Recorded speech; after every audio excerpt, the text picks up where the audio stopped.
Good morning or afternoon, and welcome to the Space Madness podcast. Today we have a really interesting guest, Andreea Mosila, um, with a very interesting background that I look forward to learning about. Um, like many people, her career that took her to JPL took her away from JPL and to a really interesting and unusual path, and so I look forward to hearing about that. Now, as I always do, I like to um, make a little joke about space madness as the name.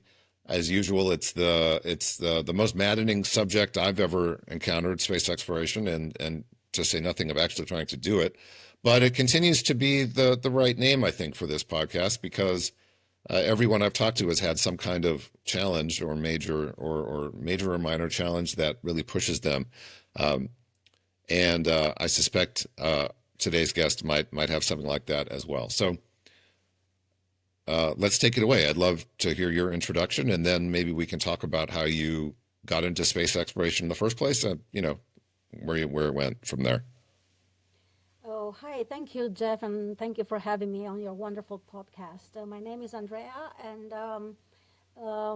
I have worked at three NASA centers so far. I started as an intern at NASA Marshall Space Flight Center in Alabama with an internship led by NASA Academy, which was a fascinating leadership program. And then I continued with two internships at NASA Goddard Space Flight Center on a science project on Mars. This happened while I was pursuing my undergrad degree. And then I got hired at NASA Goddard and I stayed in a position of project support specialist that involved pretty much anything supporting a planetary laboratory sciences department at Goddard. And then I got involved with the Cassini mission to Saturn because this specific department was managing an instrument aboard Cassini, and I got involved into the operations. And at the same time, I started pursuing a degree, a master's degree in space operations at Embry-Riddle. So I was doing that degree and working in space operations at Cassini, which was a fantastic experience. And then I immigrated to California and started a job at Jet Propulsion Laboratory, also in a science support role, helping with operational, logistical, anything that the science department at JPL needed in these terms to function. So basically, a science support position. My So education is in, I'm be, sorry, yes. before you go on, there's a couple things I want to get to. I love how you said immigrated to California from Maryland. Having lived in both California and Maryland, I completely agree. Um, it might even be different planets, let alone different countries. But actually, speaking of different countries, can you tell us where you are right now? Because I think it's a great teaser for your story. Yes, I just finished my doctoral degree in global security, and last year I got selected to do my research in Romania on a Fulbright grant for my dissertation in global security, specifically climate security in the Danube Delta Mm, here in Romania. So I am still in Romania. My Fulbright runs until the end of September, and okay. I'm continuing research here.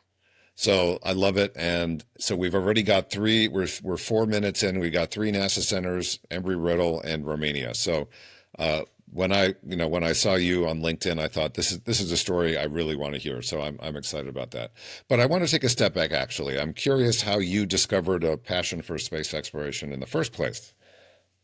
Oh, that happened when I was still a kid. Uh, I think it was 1980s. Wow, I'm gonna be wrong about this. I don't remember. It was in the 80s when the Halley Comet came back to Earth, mm, and I was still a kid. And my dad, who is an engineer, really made it a mission to make sure I see that comet. So he mm, borrowed some very interesting binoculars that uh, we took on the top of a hill in the middle of the night, and he showed me the comet, and then life was never the same since. But unfortunately, being in communist Romania at that time, I didn't get the chance to study anything space related, so I didn't do that until I really immigrated to United States with a green card lottery, and then I got the chance to pursue my passion in space. wow. So you were born in communist Romania and you fell in love with the universe and you came here and now you're back there as as a Yes. speller. That is incredible. I didn't even know that, and that makes this story even more interesting. I can't wait to explore how you found your way back there in this current role. So I have a similar story. My dad took me to the Griffith Observatory a lot as a kid in LA, and likewise, I looked through the big telescope there, and I heard about Voyager at the time, and this was 1987. I was 5. I That was where my mind always went back to. No matter what else I was trying to do with my energy. So completely relate. And there was also a moment at Lake Arrowhead. I don't know if you ever went up there, but Oh, Lake yes. Arrowhead.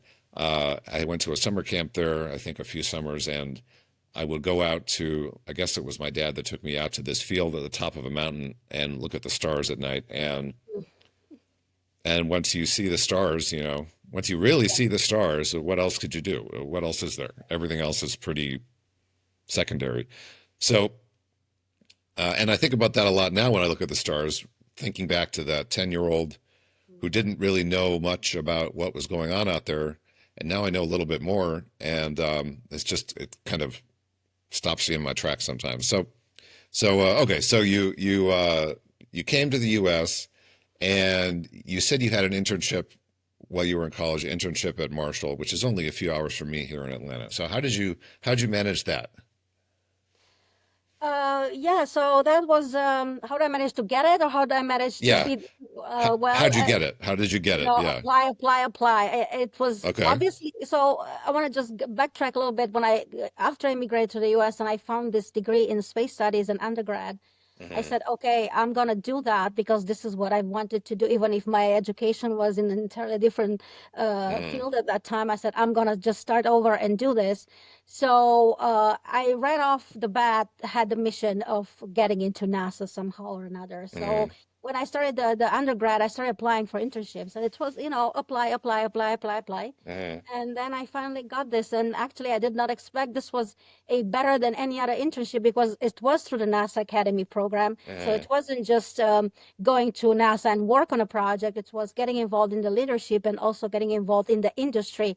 So Hmm. it was a lot of visiting Boeing and SpaceX and all Cool. the NASA centers. So it was really a very, very good internship and very good to prepare me while still an undergrad for working at Sure. NASA later. So that's how I ended up at Marshall. It was interesting because I was in science and Marshall is not a science center, but they had a very small science department and Hmm. ended up working with a quite reputable scientist that was using the data from Hubble Space Telescope.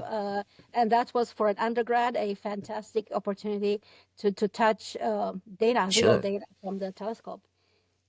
Yeah. Well, that's fantastic. I sometimes think about all the different sort of data streams coming into the various repositories around the country and around the world, and people don't realize just how special that stuff is. I mean, people see the spacecraft, they see rovers landing on Mars on the news or on the New York Times, but they don't realize it's really just for the data. The machines are just there to send ones and zeros back. So okay, so you were at Marshall, and then how'd you get to Goddard? I kept applying because Mm, Marshall was only 3 months, if I'm not mistaken. I went mm, back to school after it was my last year, and I got contacted by another great scientist at Goddard at that time, mm. and she asked me if I want to go to Goddard and study the Mars, and I said sure. So I Sure. ended Well, up with, yeah, of with course. her, and then Yeah. actually I got as an extension, a second internship with her Uh, because I really wanted to stay at Goddard, and it took a while to get the opportunity to get employed. sure. So it ended up being two internships with her. Okay. And what year was that, if you don't mind? At Okay, so Goddard? Alabama was 2012 and Uh, Goddard was 2013. 2013. Okay, so I was at JPL from 2010 to 2014, or halfway through 14. But I was also in 2018. I was technically on contract at Goddard, um, except that I never actually got work. So I learned about that process where as a contractor for proposal management and proposal work, um, I got on the what was it, the bulk purchasing agreement, the BPA, I Mm. think was what it was called.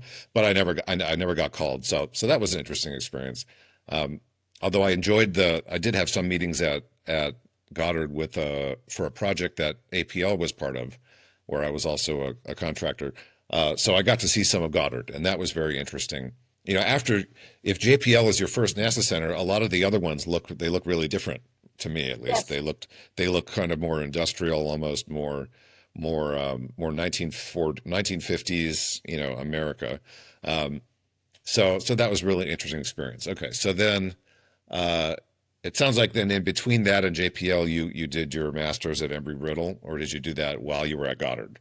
I was at Goddard, Okay. and I forgot to mention something that's quite important in this story Uh, is that one of the visits that I did while with the NASA Academy in Marshall uh, was JPL.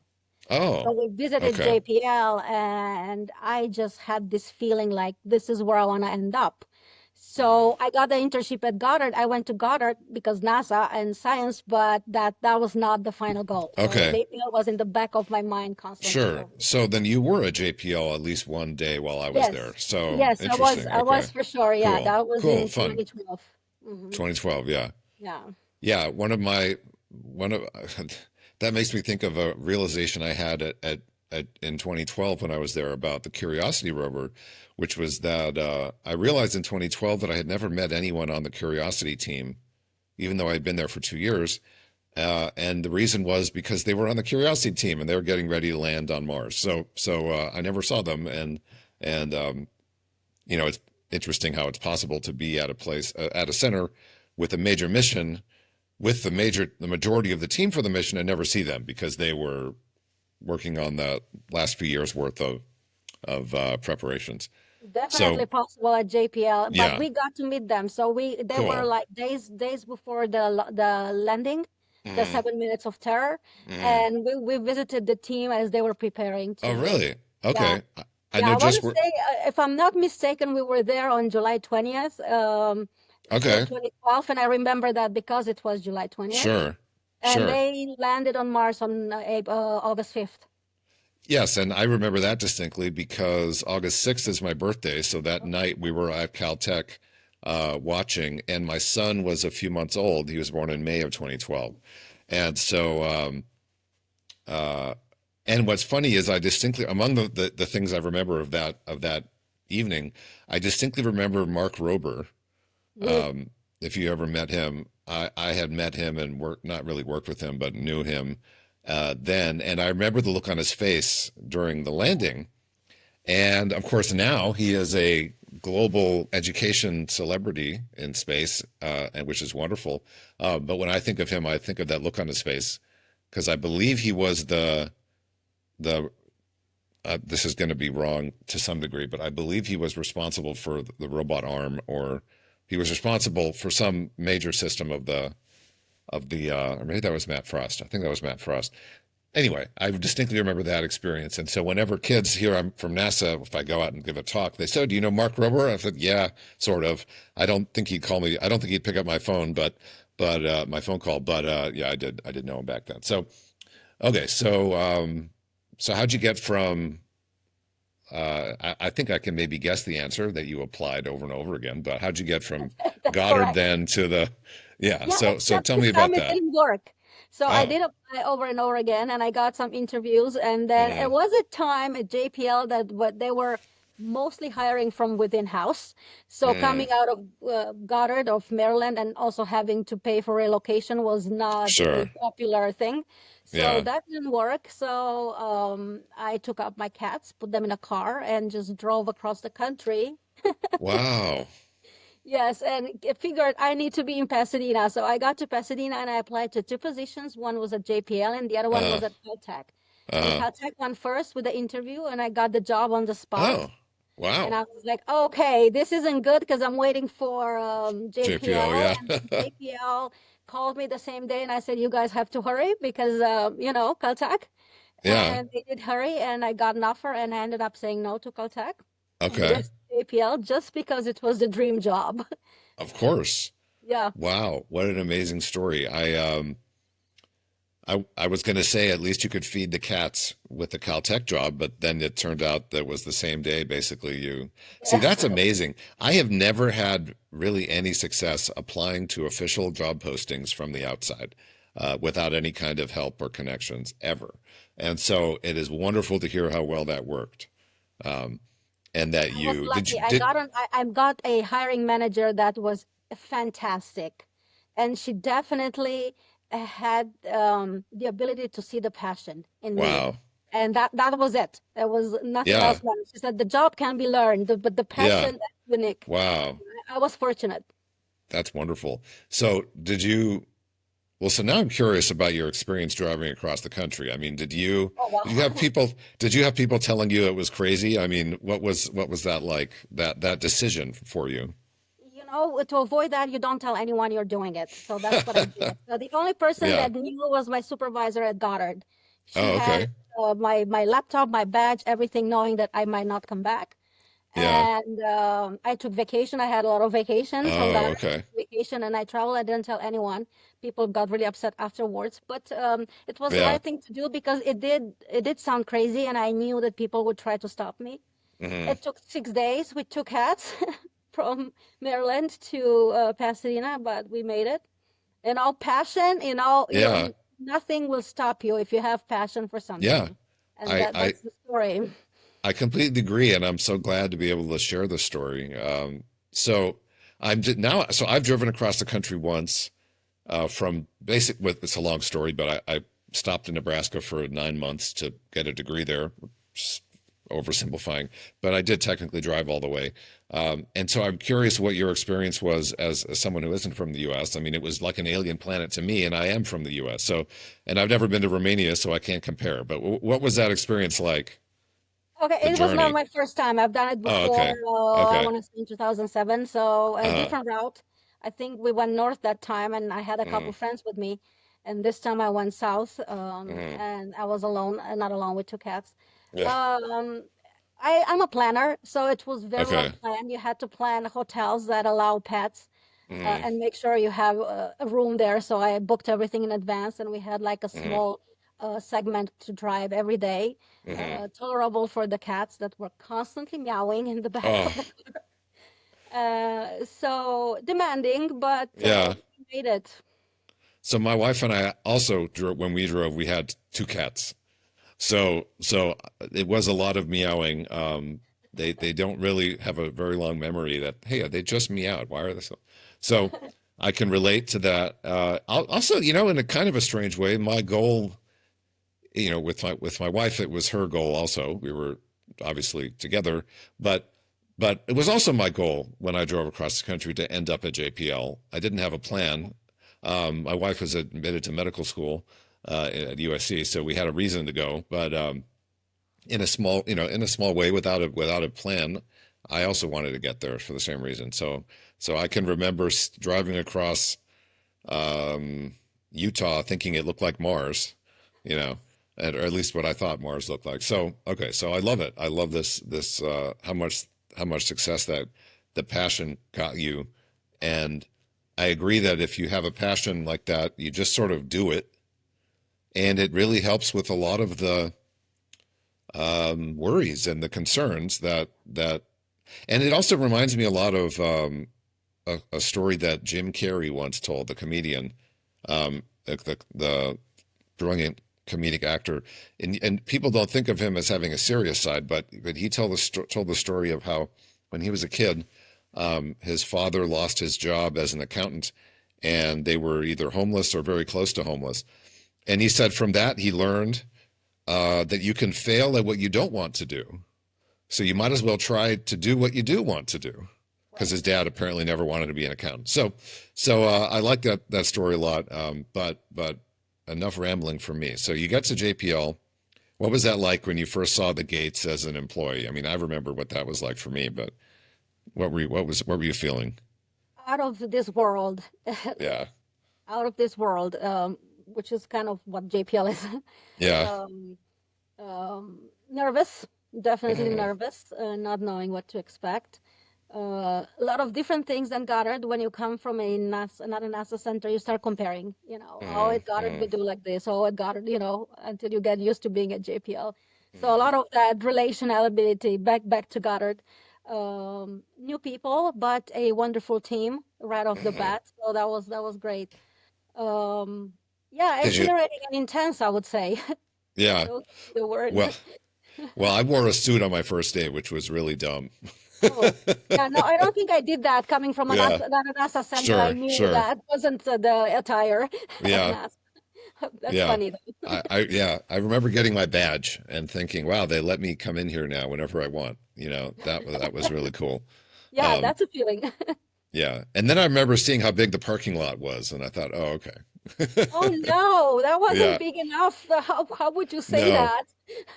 Well, this was before the parking structure was built. Oh So, wow, okay. yeah, so I remember thinking, this place can plan spacecraft trips for 50 years to 10 billion miles, but they can't get a parking lot built. And they finally built it basically right after I left. And it just is one of the many interesting contradictions about space exploration to me is, they built six interplanetary spacecraft. They built two interstellar spacecraft in the Voyagers. Um, they landed on Mars 5 times, and in all of that time, they could not build a parking structure. So that's Yeah, just, but a different that's different set of skills. that's true. Yeah, Very different. yeah. Yeah. So okay. So let's get into your actual JPL job. Let's tell me about it. Okay, so do you want to know what I did or how it felt I mean, or all of it. I don't know what your actual job was, but also what I found is that, at least for me, that passion that I had, it took me well beyond my actual job description. sure, of course. Every day, basically, uh, the first half of my time there was before I became a father, so I had a lot more time. So basically, whenever I was done, I would go talk to everyone I could, basically, who would talk to me. I had to be a little more uh, careful with my time after my son was born in 2012, but the same idea was there. So that's where I'm coming from with my question. I'm sure you did your job, but there's Sure, much but more than that. I did the same thing, obviously, Yeah. talk to everyone. That's what Mm. I think that's what most people, or if not all people, do at JPL. Yeah. So yeah, so the job was, like I said, the operational logistical support to the science division, which was a huge building, building 180. Mm. At JPL Mm. was only science. This is science that's not related to missions, it's just science. Mm. So the reason I wanted to do that is because I did something similar at Goddard that required a skill that is an acquired skill at Mm. NASA. You don't get it through a college education, and that's to speak scientist, not science, Mm. scientist. So Yeah. that means to know how to work with the scientists, which are an extremely special group of people. And I got very good at that because I had the science background and Mm. also a bit of a political background. So NASA is a federal government agency. It's a bureaucracy, and I figured that if somebody can speak scientist and understand the bureaucratic aspect of NASA and translate, maybe not necessarily translate, but find a way, the scientists would come to me and say, Mm. I want to do this. And then I would have to find a way in the bureaucracy, in the bureaucratic Mm. system to honor that request, how it would work best. So that's why I call it Speak Scientist. Sure. So that was pretty much the job. But, I had 300 scientists that I work with. All the three divisions in science, Mm. astrophysics, planetary science, and earth science, Mm. and you get exposed to everything they do, which is spectacular for somebody like me that has a science background. So again, exhilarating and intense. That's pretty much what JPL was for Yeah. me. And honestly, it is one of the few places on Earth, if not the only one, where teams land spacecraft on another planet. Yeah. So it's very special. And I think for me, the sense of purpose was very real there. Mm. Being part of this, even if I wasn't literally the one landing the spacecraft, Sure. but I was part of the team. Yeah. Um, So that would be on the positive side. Sure. Well, I want to keep going, but I Okay. just also want to point out that once again, that really speaks to me because my job was also to a large extent speaking scientists. So it took me a little while to figure out what I was really good at, but I ended up mostly doing proposal management and proposal work Mm. that involved working with scientists and engineers to communicate to headquarters and other stakeholders what they actually wanted to do and why. And so it was a lot of speaking with the scientists and saying, okay, so you want to measure these properties of these materials on Mars. Why? Yeah. Oh, this and this. Okay, but why? Okay, and trying to figure out, what is the real impact of learning this stuff? Mhm. Why does it matter? Why is it more important to do this than everyone else's proposal? What at some level, what is it? Why is it in the U.S. national interest to do this? Correct. Why does the and stuff like that. So again, another thing we have in common is that those working with those remarkable people who have that deepest of understanding of the world, of the universe, and almost translating, if not communicating, if not translating that, not just to the public or to Congress and NASA headquarters, but internally to the engineers who have to build the thing to make it happen. And I recall when I first got there, I did not have a working definition for myself that distinguished engineering and science. I didn't really.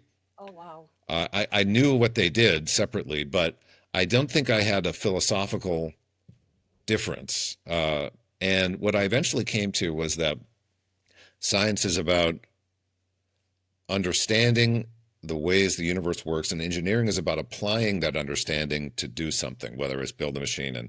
And so very quickly I came to that conclusion, and that really helped me get the most out of those people, because I also often thought, okay, this person here was born in Turkey, has been in college in France and whatever, speaks English as a second language and is now here at JPL. That's the scientist. The engineering person was maybe born in Connecticut, went to college in Texas or who knows. Um, and, they speak wavelength versus frequency. They don't speak the same technical language even. At least they don't think in it necessarily. And so my job was to get the most clarity out of them, to tell the best story, the most compelling story to headquarters and Congress in some cases as to why we should do this and why this is worth the United States taxpayer money and so on. So um, once again, whether it's cats driving across the country or that, you and I have a lot in common. So carrying on, you were saying it sounded like that was your favorite part of JPL. What else? Where would you go from there? So I've been at JPL 7.5 years. Mm, At some point it just becomes a job, and you just need mm, reminders where you mm, work. So once in a while you bring a friend to visit, and you see their mm. wow, and then you realize, Yeah. wait a minute, that I work in this place, like I said, with a sense of purpose that's very real. Mm, I would say that the day-to-day culture at JPL unfortunately could be deeply hierarchical and siloed, which is a little mm, hard.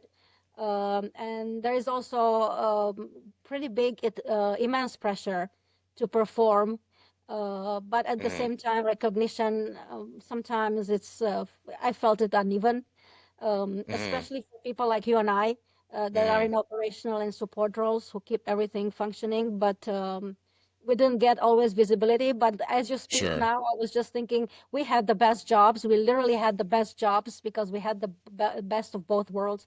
So I'm thinking at this point, we don't have the visibility, but it doesn't matter. They couldn't make it Yeah. without. Yeah. But the environment could be isolating, and the stress Mm. levels were high many times across the board. So that's a reality at JPL. Yeah. I have a similar feeling about that. I think that the usual human impulses towards ego and blame and high emotions, strong emotions are magnified there with the stakes and the consequences of many decisions. So I wouldn't trade it for the world, obviously, but it's Yeah, hard to exactly. know.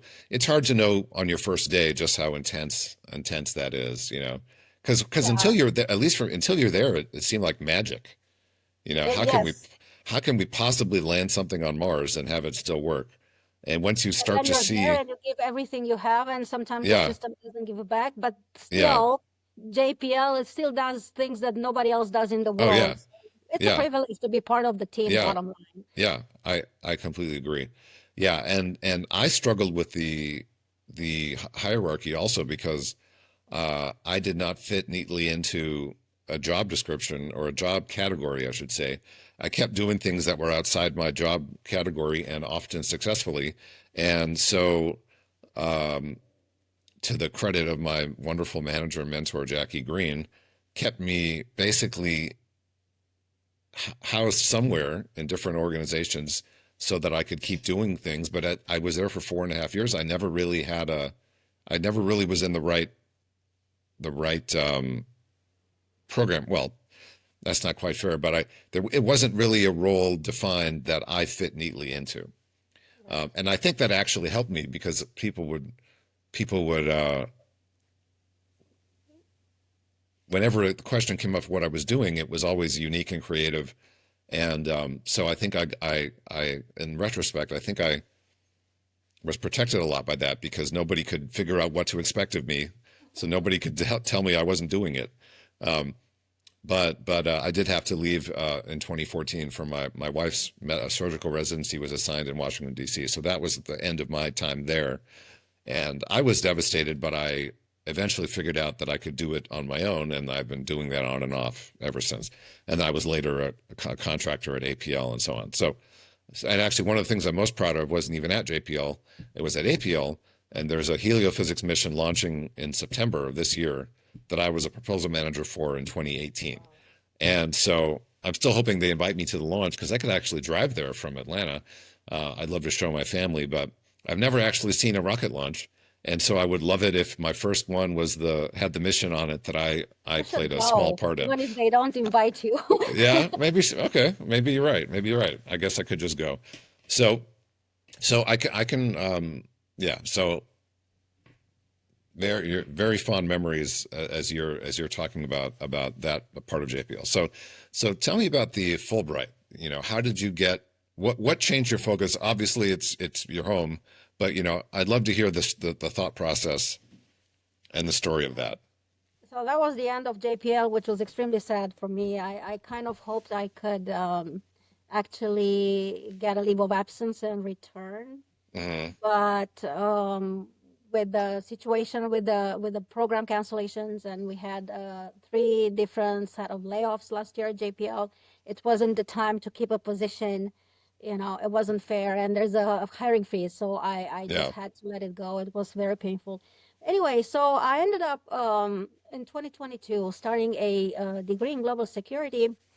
Why? Because of COVID. That's pretty much the short Mm. answer. And the long Okay. answer is COVID was the biggest crisis so far in our lifetime. We have potential to have a bigger one soon, but so far, COVID was an equivalent of a Well, crisis so for our generation. before we go on, I had just read right before we got on this call that the Straits of Hormuz are closing. Oh, okay. That was So an advocacy not to happen that towards China, but I guess it wasn't successful. I read it. I can't confirm it, but it certainly seems like a rational response to what's going on. But Yep. continue, Yep. please. Yeah. So, but I was actually very surprised by how poorly, as a species, as humanity, we performed during COVID. Mm, And it turned out COVID wasn't the big crisis. It was just a dress rehearsal. And I mm, thought that was a great opportunity for us as a global community to have a good response to a global crisis because COVID affected all of us almost equally, mm, you could say. It wasn't like a small place on the planet that wasn't affected. Everybody was affected. And I thought, what a great dress rehearsal for our next big crisis, which I anticipate to be a climate crisis. mm, So I was disappointed basically about the disconnect between the science community and the leadership, mm, the governance, and I wondered how can we fix that? What does it take to bridge science and global or local governance to do better during the climate crisis that's coming, no matter how much you Yeah. believe in it or not. Yeah. That Well, led me to the global security degree. huh. And I started looking into the climate crisis across different regions. Stopped at the Indo-Pacific because, believe it or not, that's where climate change is quite visible with all those islands sinking into the Mm, sea level rising. And started looking at where were good pandemic responses, and New Zealand stood out. So I ended up looking at their pandemic response and trying to get a lesson interesting. and something to learn for the climate crisis. So anyway, I ended up in Romania because I know Romania and I know Uh, the language. And Romania has the Danube Delta, which is the second largest delta in Europe and a UNESCO World Heritage Site. It is a very interesting place that still has local communities, very small human local communities that are highly impacted by climate change. And I mm, thought I could use it as an example, again, like New Zealand. So looking at vulnerable areas where climate change is mm. visible because it's not visible in Atlanta or in LA. So you have to still look at these places. And that's how I ended up here. And the Fulbright was a proposal that I Uh, wrote for this and won last year. wow. And this was my dissertation research, basically. That's amazing. I mean, what did it on several levels? I'm really struck first by how, so bear with me here. I'm struck with how working in space exploration changes a person. So Oh, yeah. what I heard you say, and I'm not trying to exaggerate, is you want to save the world from itself. No, from humans. Sure. I mean, you want to save the human, you want to protect future humans from our own global leadership weaknesses. I mean, that is a that I really say that to give you credit because whether you see it as that or not, that's how I read what you're doing. You want to provide lessons, I think it sounds like, to leadership of the world to better respond to major crises Correct. in the future. That's a big goal, and I It is. wonder if after spending 7 years at JPL working on interplanetary stuff, does it change what feels possible or not? To me, leaving JPL, seeing the amazing things humans can do, it changed what I thought I was capable of. So I wonder if, were you thinking about this earlier in your career, or is this something that came out of the global viewpoint of space exploration? It did come out of the from the global viewpoint of space exploration, actually, because I have not abandoned space. I know it sounds Mm, like I'm only doing climate, no, but um, no. I'm also very focused on space security. Mm, Half of my work, my doctoral work, was space security, and there is a connection. It's not two different worlds. sure. Um, and I want to go back to global security, and which is basically my field now, and this idea of soft power, Mm, which is a nation's show of power other than mm, military, anything else on the global sure. stage. So space was Mm, definitely a means of soft power during the Cold War, and it's still now. mm, And so is climate response or pandemic response or any kind of leadership in time of crisis, anything that doesn't yeah, involve a bomb or a weapon. And I think that's still important. And until now, the United States has really focused heavily on its soft yeah, power, yeah. and I want to keep doing that. So Yeah, I don't know if that's you one of answered your my question, but yeah, yeah, I that is to me is one of the biggest losses that we're seeing is that the deliberate weakening of soft power in so many areas of deep technological and scientific complexity. And it is just devastating to me to see, and for no good reason either. Well, again, I could speculate, but that doesn't help anybody. Yeah, so and to me, it's motivated me to try to do what I can to show that leadership that I once looked up to NASA for. One of the reasons I want to do this podcast is I want people to see stories like yours, and people can.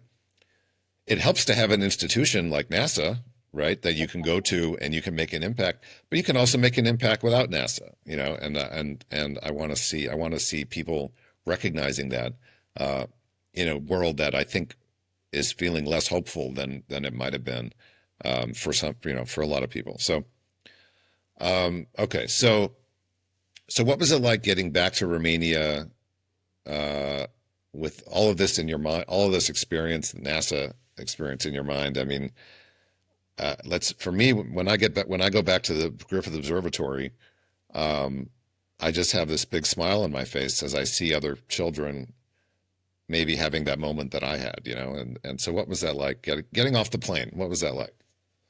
Okay, right off the bat, there were two planes because I have two Oh, cats and I could not travel with more than one cat per passenger in the cabin. So okay. I took two different trips from LAX to Romania Wow. at 2 days apart to bring the kitties. So right off the bat, exhausting to get here. Wow. Okay, so I Yeah. just want to pause there. Okay. So you flew to Romania with one cat and back to LA and then back to Romania with Yep. okay, okay. So I actually ended up having the same flight crew on the big leg from LAX to uh me. And it was funny because the second time I was with another cat, and the guys were like, "Did we pass into a different dimension, or how are yeah, you here with the yeah. cat again?" I'm like, "It's a different cat." So So basically I'm going to say this, and I don't say this lightly. You have the most commitment I have ever heard from any human being on earth. I oh cannot wow, thank you. imagine. I cannot imagine what is that, 8,000 miles each way? Uh, Yeah, it's a 20-hour trip. that is amazing. I hope your cats recognize how lucky they are. No, they don't. They're Uh, cats. that's amazing. But I'm going to that's not the tell, point. I'm committed sure, to my pets. sure. They're family. That's, that is mind-boggling. Wow. And they wouldn't let you fly with two of them. That is, Yeah. Yeah, but I want to go back to your question sure, because sure. it was a fantastic experience. I mean, there's a lot of layers to it, but I Mm, want to go to that point you made about the kids seeing them with the same mm, passion. Um, Fulbright is a cultural exchange program, so yes, you do the research, but there's a lot of events that you mm, participate in, and they like if you can like go talk to people and share your American experience or mm. American culture, so different things like that. And one of the things I've done along those lines was to go back to my high school Wow. and talk to the kids about my path in life, my career Mm, path, my experience at NASA, because they were really interested to hear about NASA. Of course, mm. everybody's passionate about space.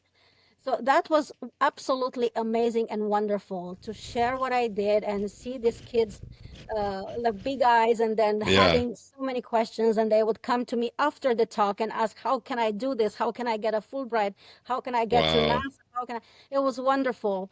So Yeah. that is a specific event that I love. But I did more than one high schools. Sure. I've talked to other high schools, but the Mm. one I finished, I graduated from, and to be in the same big classrooms and talk to this and Wow. recognize my classroom and my windows and everything. Yeah. It was absolutely amazing to have that opportunity. Wow. I think Wednesday was hearing us talk about other cats and she got jealous. Oh, of course. Uh, wow. So, okay, so what does the day-to-day research look like for you on the ground there? I mean, what's the topic and how do you execute it? So the title was Climate Change Security Risks in the Danube Delta. Okay. And it involved a lot of field work I've done in 9 months, 6 trips to the Danube Delta. And I want to say that the trip from the city where I'm at in Romania to the Danube Delta is as long as from here to LA. Oh no. So it Wow. is like going 6 times to LA while I'm here, which of course, after flying twice with two cats Yeah. is not a big deal. So it was a lot of field work and it was challenging despite speaking the language. People Mm, in these very small rural communities don't like outsiders. So it was a mm, lot of work to no longer be an outsider, but I want to say it was very rewarding. And I ended up having so many friends and uh, discovered so many interesting topics that I can further research in the Delta. So that was the main part of it was the field work and doing interviews and then returning back home and, transcribing and writing. It was a dissertation, basically, all those chapters, and then go back to the Delta and then come back. Uh, That's pretty much my past 9 months. That was the so story. so you're the field work itself is interviewing people in those communities, or is there Interviewing people, but geological? also observation. So really Okay. trying to understand the life there and basically Uh, how climate change affects their daily life. I see. These Okay. these are very isolated communities. You have to Uh, understand they don't have a store, they don't have a Safeway to go and shop for food. So if they want to eat, they have to fish. yeah. It's a water world, so they depend entirely on fish, which is affected by new climate patterns. Yeah. Uh, so they decrease the quantity of fish has decreased significantly. They don't have what to eat. There's very strong restrictions also because of the conservation programs. Uh, So that's a big discovery that I made, actually, the disconnect between the conservation programs and the human security Interesting. aspect in these villages. Uh, Yeah, that's pretty much it. okay. Fascinating topic. Wow. So so you show up in these remote villages. I'm curious if to them if you're just as alien as I would be, or as if, Yes. someone, wow, Yes. even Well, though you speak the because the language. first time I landed there, I was having a very colorful suitcase from Hawaii with flowers and Yeah. stuff like that. In these communities, you don't see stuff like that. And I was dressed in colors. These are Yeah. communities is only dressed in gray and dark colors and black and Wow. stuff. So, and there is sand on the ground. There is no Uh, pavement. So try to pull this suitcase oh, wheels on sand. yeah, And then I realized that everybody was looking at me. sure. So then I said, okay, next time blend in. Yeah. Don't do this. Wow. Well, Yep. you raise a really interesting point there of the disconnect between kind of national and even regional conservation policies and the actual impact on the ground. I'm sure that even the most well-intentioned and Right. well researched programs, have externalities and consequences. Right. So that's really remarkable. Um, in our last few minutes, I'm curious, how do you communicate the results like this up to the stakeholders and the leadership that needs to hear them? And I'm hoping maybe this podcast can play a small role in helping you do that. But from your point of view, how does that message get higher up, up to the leadership? Yeah, right now I'm at the stage of just trying to have visibility, no Uh, matter how much and how and what's the method. So uh, conferences, talks, publications okay, everywhere in Europe, in the US, in the country here in Romania, as much as possible. But I would like to get involved more, and Romania has just had a change in government. It has been uh, fantastic. It made a fantastic choice for a uh, European future and a wonderful new team at the top with people educated in the sciences and mathematics. So my kind of oh, great. people. Okay, Uh, sure. I often say the new president of Romania reminds me of my colleagues at NASA. So Okay. I'm thinking about formulating some sort of proposal to get involved, basically locally in the Danube Delta. So not really Uh, at national level, but the Danube Delta has its own governing body. It's kind of like a state in state, like the Vatican. oh, And the interesting. new prime minister, which was just nominated yesterday, and he's just being Uh, approved by the parliament as we speak, oh, he is in charge of nominating a new leadership at that governing institution in the uh, Danube Delta. And I'm hoping what that happens, and that person will be somebody with conservation and ecology experience, I hope. okay. And I would like to return locally and try again something very interesting, what I've done at NASA as well. Try to mediate between the bureaucracy and the local Uh, communities, because right now I have sufficient trust and entrance within those local communities to come and say, sure. hey, this is what's going on, and they would have a level of trust of what I'm saying. So I'm kind of planning to get in between and be a mediator Okay. sometimes next year locally Well, here. it's fascinating to hear of a country electing people who believe in objective reality. I know. What a concept. On that note, I think we're going to call it for this episode. I really appreciate your time. I can't wait to talk to you more and learn more about this stuff because these are issues, not just climate change, but how we communicate reality to leadership is an increasingly challenging problem everywhere, and certainly important for the modern globalized world and whatever the world looks like in the future. So I want to thank you again, and maybe we'll do another episode a year from now and see what's new. Thank you so much, Jeff. This has been an amazing opportunity, and it's nice to know you and hear about your experiences. I appreciate knowing you and being here today. Well, likewise. Thanks everybody for tuning into the Space Madness podcast, and we'll see you again soon.